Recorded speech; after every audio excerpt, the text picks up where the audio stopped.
Hello mga kanegosyo.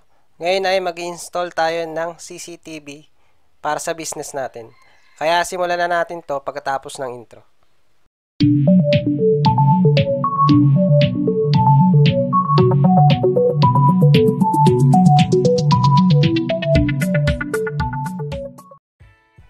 Una muna ay pumunta muna tayo sa Play Store. Tapos downloadin natin yung UC.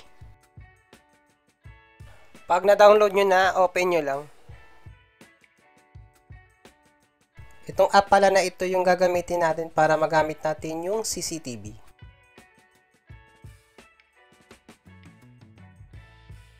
Tapos register lang kayo. Bali naka-register na ako dito kaya magla-login na lang ako.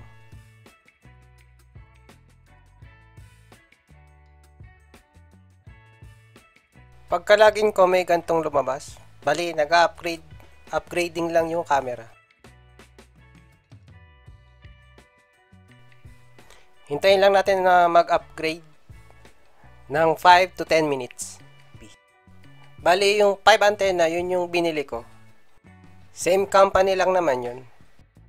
Pwede kayong mamili dun sa dalawa kung yung 3 antenna o yung 5 antenna yung gusto nyo. Maglalagay ako ng link dyan sa description ng aking YouTube channel kung gusto nyo bumili.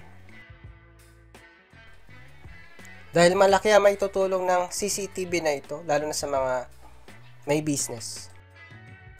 Dahil mamamonitor ninyo yung business nyo kahit nasa malayo kayo. Yan po yung binili kong CCTV na may 5 antena. At namamonitor ko po yung business ko gamit lang yung cellphone ko. Kahit nasa ang lugar ako. Tapos may speaker din yan mga kanegosyo. May alarm din yan. Papakita ko mamaya.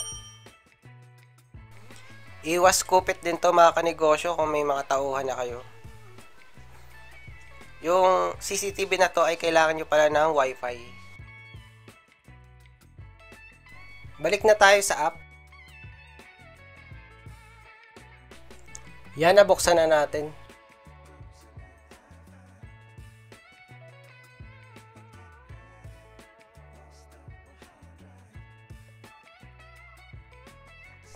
Agree lang natin yun. Tapos allow.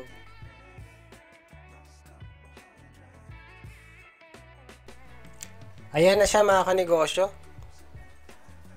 Bali nakakonect na tayo sa CCTV. Pwede nyo yan iikot-ikot kung saan pwesto nyo gusto. Itong CCTV pala na to ay nilalagyan ng SD card. May makikita kayong SD card slot dun sa CCTV. Kailangan yan para ma-record yung video. At sa app na to, may makikita kayong playback, alarm, position watch, saka multi-screen sharing. Try natin yung alarm.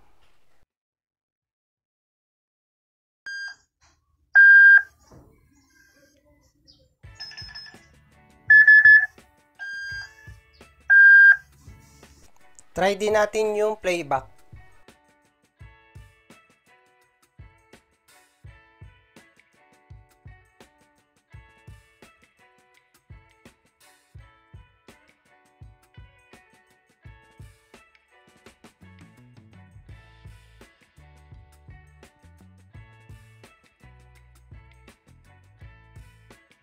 Naka night vision din to mga kanegosyo.